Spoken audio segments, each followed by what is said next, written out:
कि थोड़ा सा राजनीति को 1996-95 नीतीश जी की जब शुरुआत हुई थी लालू जी के विरोध के बाद, थोड़ा उस काल को देख लीजिए, क्या हैसियत थी समता पार्टी की, फिर उसके बाद क्या हैसियत हुई, उसके बाद क्या हुई। नीतीश जी भी लोकप्रिय थे, मैं आज बोल रहा हूं, लेकिन नरेंद्र मोदी जी की लोकप्रियता के सामने नीतीश जी की लोकप्रियता बौनी पड़ गई थी 2014 में भी। घबराइए नहीं, मांग रहे देश की ना, जनता बहुत शिक्षित है और शिक्षित तो मांग रही है ना, सिसोदिया ने घोटाला किया, वो देख रही है सिसोदिया ने घोटाला किया, ये मांग रही है कि नहीं के नाम को एक दिन पहले अब देखिए ये नहीं मानेंगे। घोटाला की बात कर रहे हैं और प्रधानमंत्री जी के साथ में जैसे बीजेपी में आते हैं वो दूध के धुले हो जाते हैं। अगर दल की नजरिए से देखती है तो हर दल चाहता है कि वो अपने कुनबे को मजबूत करे, बड़ा करे, वो जो क्षेत्रीय पार्टी है वो राष्ट्रीय पार्टी बने। हमारा एक ही संकल्प था कि भाजपा मुक्त भारत, क्योंकि हम बार बार कह रहे हैं और हम नहीं कह रहे, देश की जनता भी कह रही है कि हम ऐसी सरकार हमें नहीं चाहिए। फिर से लौटा दो हमारे पुराने दिन, फिर से हमें दे दो वो 70 रुपए पेट्रोल दे दो, हम 2 वक्त की हम रोटी खा ले, लेकिन हमें मुफ्त का अनाज नहीं चाहिए। नियत के साथ में हम इंडिया अलायंस बनाए थे। अब नजदीक चुनाव है, ऐसा नहीं हो कि 5 राज्यों के इलेक्शंस में आप रह जाएं और हम जो मुख्य चुनाव, जो हमारी मुख्य लड़ाई है, उससे हम पीछे रह जाएं। आखिर जेडीयू है क्या, जनता दल यू है क्या?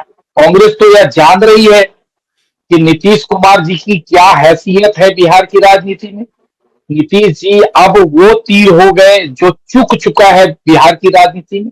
देश की राजनीति की बात अगर करेंगी उर्वशी जी, तो नीतीश जी देश की राजनीति में कभी थे ही नहीं। बिहार की राजनीति में अगर थे तो कब इनकी पार्टी को बहुमत मिला? हम तो आप लोगों के साथ हैं, लेकिन कांग्रेस को उसकी फिक्र नहीं है, और यह सच्चाई भी है।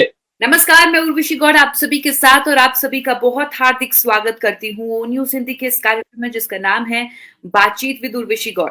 और आज की बातचीत हम लोग करने वाले हैं इंडी गठबंधन के ऊपर, यानी कि जो इंडिया अलायंस बना है, गठबंधन में क्या कुछ सही है, क्या कुछ गलत है, या क्या सुगबुगाहट चल रही है, उसके बारे में बात करेंगे। हेडलाइन आप लोगों ने पढ़ ली होगी कि गठबंधन में कुछ भी सही नहीं, नीतीश कुमार जी के बयान से बवाल क्यों मच रहा है, नीतीश कुमार जी कहना क्या चाहते थे, और क्या नीतीश कुमार फिर से यूं कह लीजिए कि पाला बदल लेंगे। गठबंधन लगातार इस मोर्चे पर बना, या यूं कह लीजिए एक मोर्चा लेकर गठबंधन आगे बढ़ रहा था कि मोदी सरकार को गिराना है, आने वाले लोकसभा चुनाव में मोदी सरकार यानी कि भारतीय जनता पार्टी को हराना है। लेकिन क्या सवाल ये उठता है, क्या उससे पहले, यानी कि इनका जो मोटिव था, जिस मोटिव को लेकर ये बना था, क्या उससे पहले ही ये जो सरकार, ये जो गठबंधन है वो टूट जाएगा? ये हलचल लगातार मच रही है। पहले अखिलेश यादव नाराज होते हैं, आम आदमी पार्टी के अरविंद केजरीवाल नाराज होते हैं, अब जेडीयू के नीतीश कुमार नाराज होते हैं, ममता बनर्जी नाराज होती हैं। तो लगातार जो जितने बड़े बड़े चेहरे हैं, इस डीएमके भी नाराज होता है, डीएमके के नेता भी नाराज होते हैं। तो लगातार ये जो बड़े बड़े चेहरे हैं इस गठबंधन के, वो सारे मतलब चुनाव आने से पहले ही सब नाराज दिख रहे हैं। और नीतीश कुमार जी ने तो अब उन्होंने भी बात कह दी है, उन्होंने भी साफ कर दिया।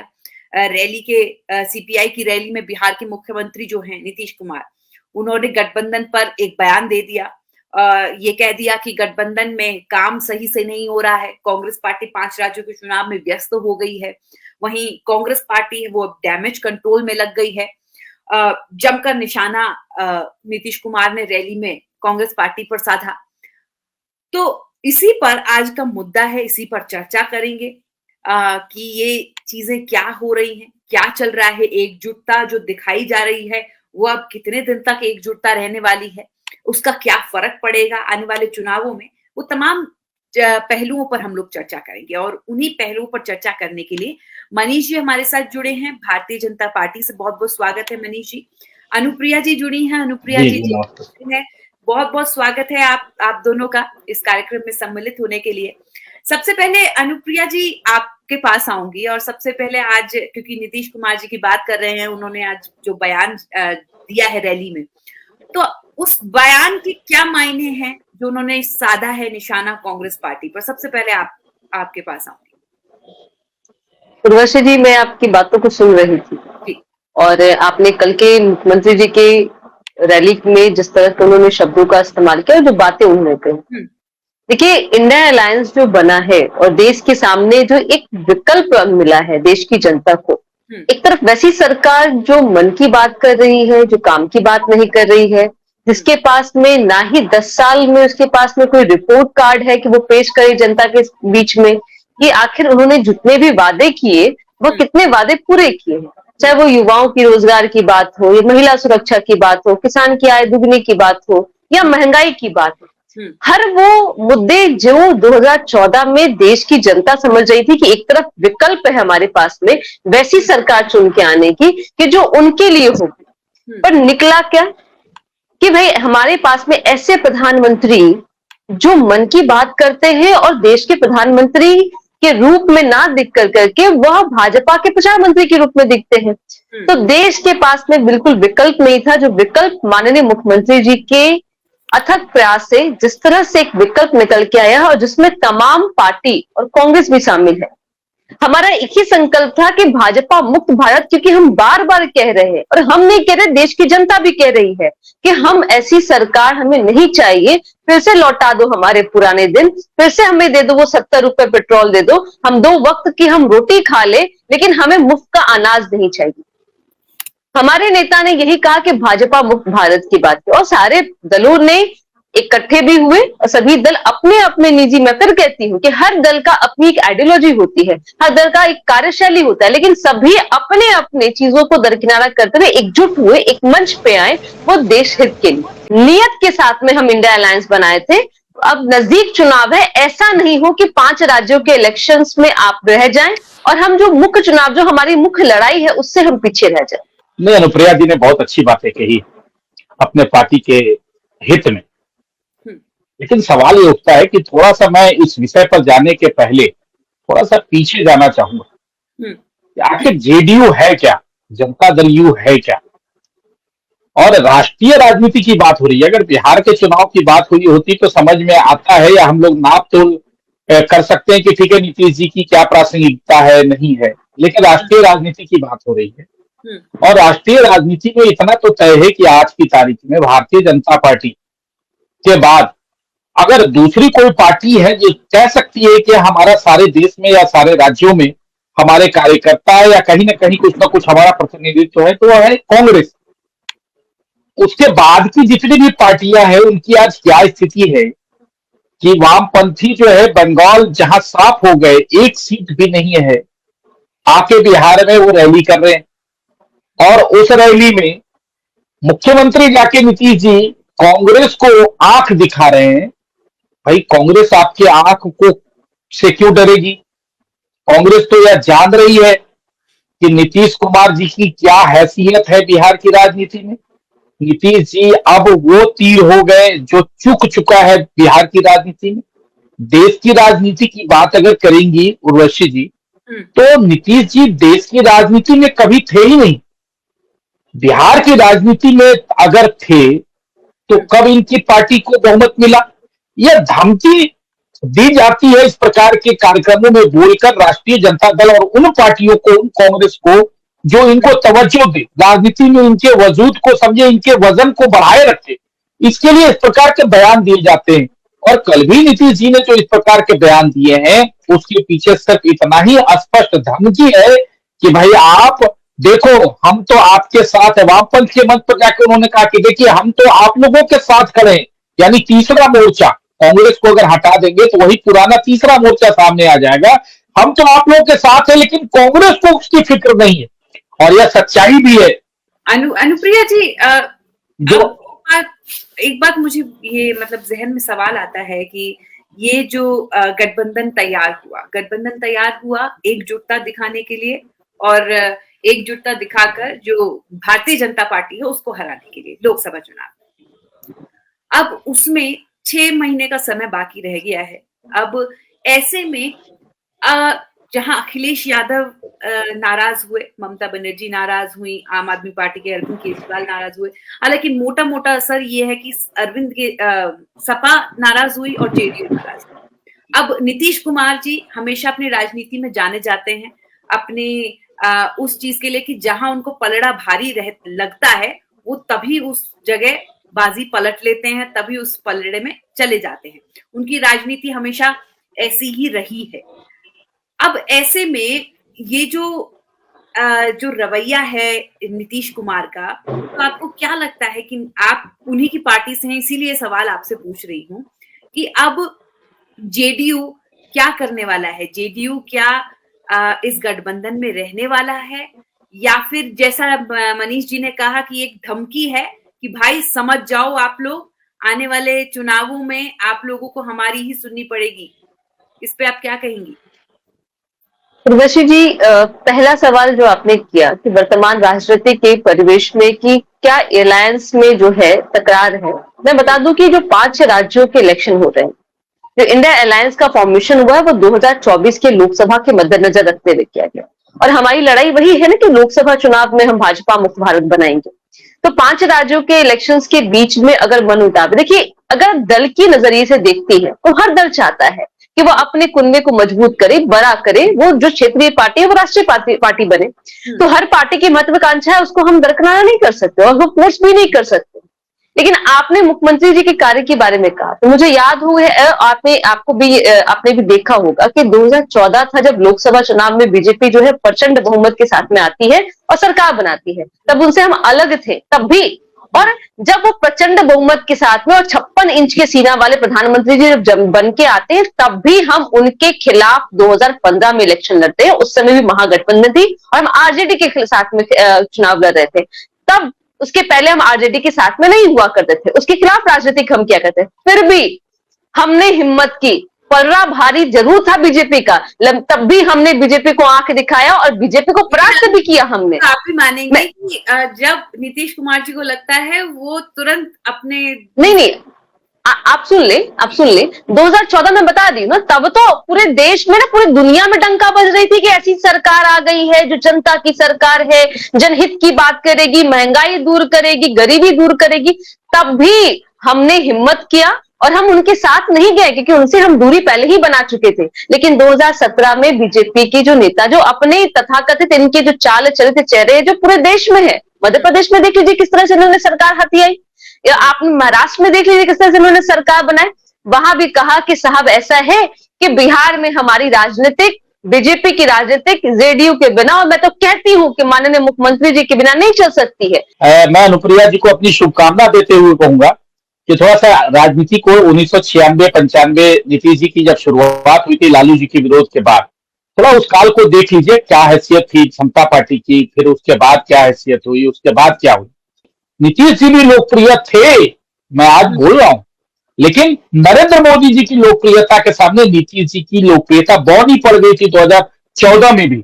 और तभी भी मैं आप जरा सा अपने नेताओं का भी नहीं, मुख्यमंत्री जी का बयान उठाकर सुन लीजिएगा अनुप्रिया जी, अभी डिबेट के बाद अगर मैं गलत कह रहा हूं तो 2017 में जब नीतीश जी दोबारा भाजपा की तरफ आए थे और सरकार बनाए थे रातों रात आरजेडी से अलग हटकर, और पहले प्रेस कॉन्फ्रेंस में उसका वीडियो फुटेज निकाल के सुन लीजिएगा नीतीश जी ने क्या कहा था। नीतीश जी ने कहा था कि मैं अहमद पटेल के पास बार बार गया कि मुझे गुजरात चुनाव में प्रचार के लिए भेजा जाए, लेकिन मुझे इजाजत नहीं मिली राहुल गांधी के सामने कि राहुल गांधी वहां प्रोजेक्ट होंगे। और मैं यह दावे के साथ कहता हूं कि नरेंद्र मोदी से बड़ा नेता इस देश में कोई दूसरा नहीं है। यह कहने वाले नीतीश कुमार ही थे और पत्रकार वार्ता में उन्होंने यह बातें कही थी और यह सच्चाई है। और मैं आपको एक और बात बता दूं अनुप्रिया जी, अभी हाल में जब गांधी सेतु के दूसरे लेन का जब उद्घाटन हो रहा था, वो भी वीडियो नीतीश जी का उठा के देख लीजिए, सरकार से अलग होने के कुछ महीने पहले का 2022 का ही है। उन्होंने क्या कहा था कि जो आप लोगों ने दिया है बिहार के लिए वो कभी किसी ने नहीं दिया, बिहार के विकास में जो काम आप लोगों ने किया है ये सब पब्लिक डोमेन में अनुप्रिया जी।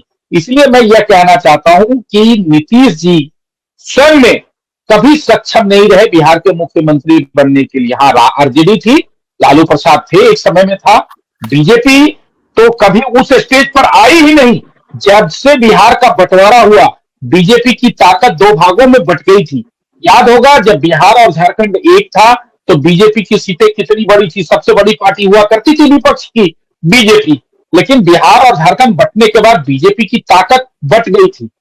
लेकिन नीतीश जी कब बहुत इतने 17 वर्षों तक नीतीश जी बिहार के मुख्यमंत्री रहे, कब उनको बहुमत आया या बहुमत के योग 15 में ही वो चुनाव लड़ रहे थे? क्यों नहीं उनको सबसे ज्यादा सीटें आ गई थी? सीटें तो नहीं आई उनको। तो मनीष देखिए, मेरे यह कहने का मतलब है उर्वशी जी, मेरे यह कहने का मतलब है कि नीतीश जी की राजनीति बिहार से बाहर कभी नहीं रही और हमेशा बिहार में किसी न किसी बैसाखी के सहारे नीतीश जी की राजनीति तो चलती मनीष रही। जी आप कह यह रहे हैं दुर्भाग्य कि मनीष जी बैसाखी के सहारे चलते हैं हमेशा, ठीक है। लेकिन अब आप मुझे ये बताइए कि न, अब ये जो अलायंस है इसमें ना तो उनकी बात मानी जा रही है, ना ये था कि हर सीट पर साथ मिलकर चुनाव लड़ेंगे, ना वो मानी जा रही है। वो चाह रहे थे कि हर सीट पर अभी से पता चल जाए कि कितने लोग कितने लड़ेंगे सीटों पर, लेकिन जो कांग्रेस पार्टी है वो पक्षधर नहीं है इसकी। कांग्रेस पार्टी लगातार ये कह रही है कि चुनाव परिणाम तक इसको टाल दिया जाए, घोषणाएं जितनी है पहले सीटों की। तो ऐसे में अब नीतीश जी नाराज होते हैं, नीतीश जी रैली में पुरजोर तरीके से हमलावर होते हैं। अब ऐसे में आप ये बताइए कि क्या नीतीश कुमार तीसरे मोर्चे की तलाश में है, और अगर ऐसा है तो अब कौन सी बैसाखी बनेगा, या ये अलायंस वो एकदम से तोड़ नहीं रहे, सिर्फ धमकी दे रहे हैं क्योंकि उनको पता है उनको कांग्रेस का साथ और पूरा इस दल का साथ चाहिए आगे चुनावों के लिए। देखिए उर्वशी जी, ऐसा है कि फिल्म का अभी इंड का टाइम आया नहीं है, इसलिए डायरेक्टर उसको खींच रहा है। वो 3 घंटे का जो पीरियड पूरा होगा ना, तो खुद ब खुद सारा पिक्चर क्लियर हो जाएगा। क्योंकि अभी कुछ 2-3 महीना अभी थोड़ा बचा हुआ है, इसलिए वो पिक्चर जो है वो अभी सामने आ रहा है नहीं। लेकिन आपके दर्शकों को यह पता है कि पिक्चर होने वाला क्या है। नीतीश कुमार जी बिहार की राजनीति में पूर्व मक्खी की तरह से निकाल के फेंक दिए जाएंगे, और इस बात का एहसास नीतीश कुमार जी को भी है। मैं अनुप्रिया जी से पूछना चाहूंगा उर्वशी जी, और आपके दर्शक भी अगर मेरी बातों से सहमत हो तो कमेंट जरूर करें।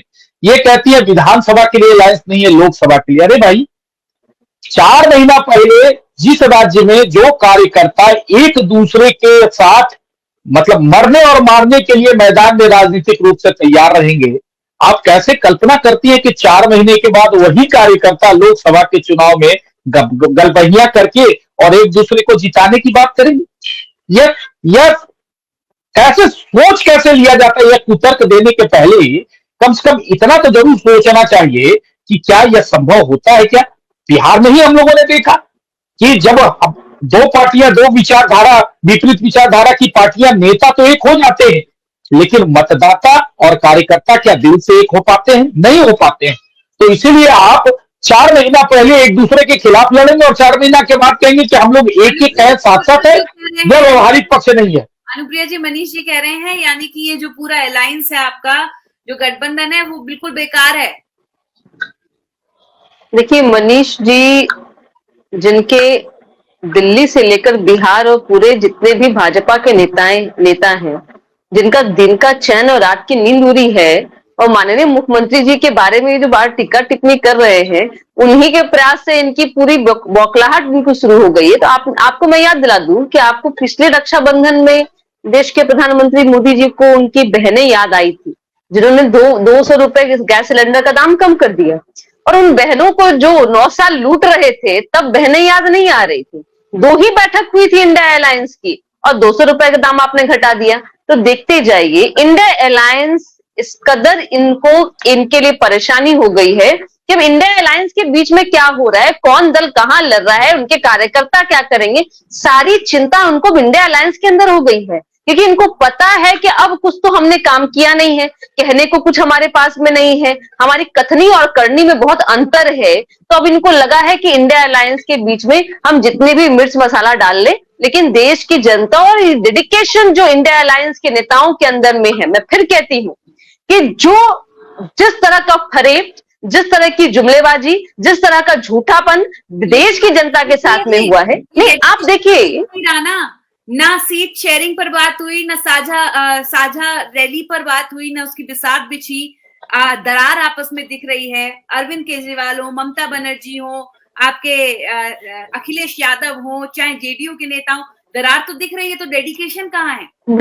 उर्वशी जी, मुझे लगता है इंडिया अलायंस की चिंता ना ही तो बीजेपी को करनी चाहिए, ना ही मीडिया को करनी चाहिए। इंडिया अलायंस के जितने दल हैं वो चिंता कर रहे हैं, क्योंकि उनकी चिंता नहीं, अभी आप ही ने अपने कहा कि 6 महीने का वक्त है। हाँ। और 6 महीने के वक्त में जहां देश के प्रधानमंत्री भाजपा के प्रचार मंत्री के रूप में जहां जहां चुनाव लड़ रहे हैं, आपने सुना होगा अगर प्रधानमंत्री मोदी जी को, वो कह रहे थे कि भ्रष्टाचार हम मिटा के रहेंगे 2024 के पहले में। मैं तो उनको बधाई देती हूँ कि चलिए आप एक तिथि तय कर दीजिए कि जो अजीत पवार जी को जिसने आपने आरोप लगाया, प्रधानमंत्री मोदी जी आपने कहा कि 70,000 करोड़ का घोटाला है, तिथि तय कर दीजिए कि उनके घर ईडी सीबीआई कब जा रही है।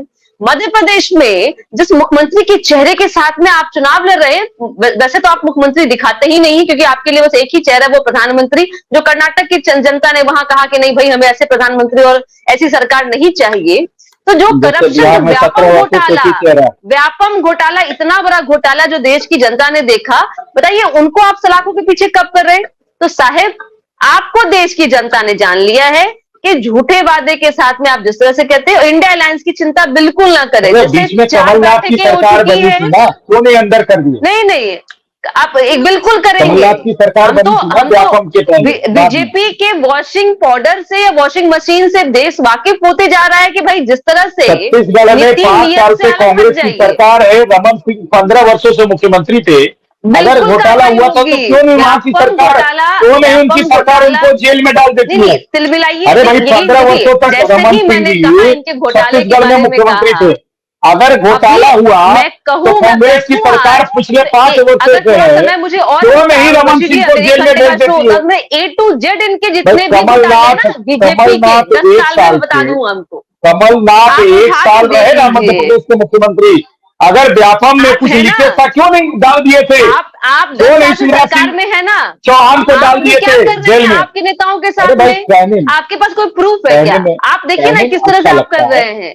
आप ईडी सीबीआई को जिस तरह से अपने जमाई बना के रखे हैं, सुप्रीम कोर्ट ने क्यों नहीं सिसोदिया को बेल दे दिया? आप लोगों ने, अरे सुप्रीम कोर्ट ने क्यों नहीं सिसोदिया को जेल दे दिया, बेल दे दिया? आप संविधान के इत्र होकर कार्य कर रहे हैं मनीष जी, तो घबराइए नहीं। मांग रहे हैं ना, जनता बहुत शिक्षित है और शिक्षित तो मांग रही है ना सिसोदिया ने घोटाला किया, वो देख रही है सिसोदिया ने घोटाला किया, ये मांग रही है कि नहीं? नाम को एक दिन पहले देखिए ये नहीं मानेंगे, घोटाला की बात कर रहे हैं और प्रधानमंत्री जी के साथ में जैसे बीजेपी में आते हैं वो दूध के धुले हो जाते हैं। दिन पहले बिहार में आप जेपी नड्डा जी को अगर सुनी होंगी, उन्होंने एक बातें कि जितने भी क्षेत्रीय और पारिवारिक पार्टियां हैं उनको अब खत्म हो जाना चाहिए।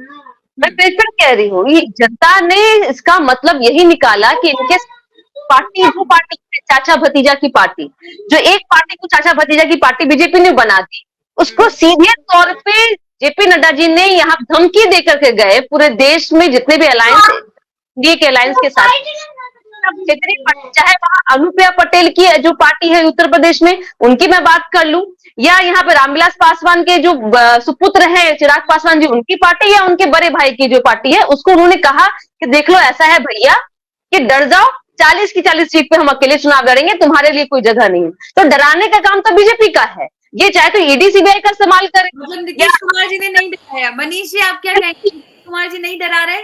नहीं, अनुप्रिया जी अपने अपने अपने हक की बात कर रही है, इसलिए उनकी बातों को मैं काटूंगा नहीं। लेकिन मैं अनुप्रिया जी को सिर्फ याद कराऊंगा कि अनुप्रिया जी, भारतीय आजाद भारत के राजनीतिक इतिहास को अगर उठाकर आप देखेंगी तो गठबंधन को चलाने का पहला रिकॉर्ड अटल जी ने बनाया था, भाजपा के नेतृत्व में बना था, याद होगा, उसमें भी नीतीश जी मंत्रिमंडल में थे। और दूसरा, पूर्ण बहुमत होने के बावजूद अपने सहयोगी दलों को सम्मान देने का काम 2014 से लेकर 2023 तक, अभी तक अगर मैं बात करूं दो टर्म में, तो भारतीय जनता पार्टी ने अपने सारे अलायंस को उसी प्रकार का सम्मान दिया जिस प्रकार का सम्मान के वो हकदार थे। यह बात याद रखिए। और भारतीय जनता पार्टी ने कभी अपने अलायंस के साथ संबंध नहीं तोड़ा, चाहे वह नीतीश जी रहे हो, चाहे उपेंद्र कुशवाहा रहे हो, चाहे चिराग पासवान रहे हो या कोई रहे हो। इसीलिए आपके इस तर्क में दम नहीं है कि चिराग पासवान डर जाएंगे, उपेंद्र कुशवाहा, अरे भाग तो आपसे लोग रहे हैं, भाग बिहार में। उर्वशी जी मैं थोड़ा सा 1 मिनट 30 सेकंड दे दीजिए अनुप्रिया जी। भाई एक बात अनुप्रिया जी बताइए, चिराग पासवान हमारे कारण अलग नहीं हुए एनडीए से, नीतीश जी से उनका तफरका था। जीतन राम मांझी हमारे कारण नहीं अलग हुए, नीतीश जी से तफरका था। उपेंद्र कुशवाहा उस समय में जब हमसे अलग हुए थे, जब मंत्रिमंडल में, केंद्रीय मंत्रिमंडल में थे 19 वाले चुनाव में, तो नीतीश जी के कारण हुए अलग। ये सारी पार्टियां बिहार में जो एनडीए का पार्ट थी पहले, वो अलग हमसे बीजेपी के कारण नहीं हुए। सबका झगड़ा का कारण एक्चुअली नीतीश जी थे। तो देखिए, बीजेपी या सारे छोट क्षेत्रीय पार्टियों को पता है कि बीजेपी जितना सम्मान अपने क्षेत्रीय पार्टियों को देती है, उतना सम्मान दूसरा कोई गठबंधन नहीं देता। इसलिए आपके इस तर्क में दम ही नहीं है। इसके कई उदाहरण है नुप्रिया जी। समय की कमी है, आपको यहीं पर रोकना चाहूंगी। बहुत शुक्रिया आप दोनों का जुड़ने के लिए, अपना कीमती वक्त देने के लिए बहुत शुक्रिया। आज हमारे जो मुद्दे पर बात हुई वो मुद्दा यही था कि इंडिया अलायंस में जो कुछ ठीक नहीं चल रहा, जो हलचलें हमें दिख रही हैं, जो सुगबुगाहट हमें दिख रही है, जो अप एंड डाउन हमें दिख रहे हैं, उसको कैसे डिफेंड किया जा रहा है।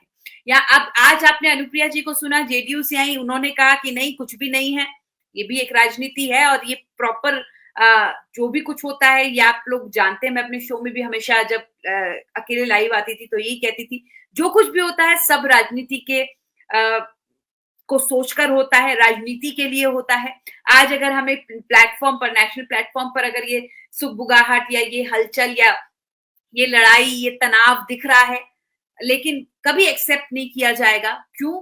क्योंकि वो भी ये है कि आने वाले चुनाव में वो एक साथ लड़ना चाहते हैं। फैसला जनता को करना है कि किसको वोट देना है, किसको नहीं। भारतीय जनता पार्टी को देना है कि विपक्षी दल यानी कि इंडिया अलायंस को देना है। भारतीय जनता पार्टी के लिए कहीं ना कहीं आने वाले चुनावों में एक यूं कह लीजिए कि एक कंपटीशन जरूर रहेगा, क्योंकि जब सारे पार्टीज एक साथ हो जाते हैं तो सारी पार्टीज का जो तितर बितर जो वोट बैंक होता है, जो छितरा छितरा वोट बैंक होता है, वो एक साथ आ जाता है और उसी वोट बैंक को बांधने के लिए ये इंडिया अलायंस बनाया गया है। आज के इस कार्यक्रम में फिलहाल इतना ही। मुझे दीजिए इजाजत, कल फिर से मिलेंगे, मुलाकात करेंगे इसी समय इसी चैनल पर। तब तक के लिए आप देखते रहिए ओ न्यूज़ हिंदी। नमस्कार, जय हिंद, जय भारत।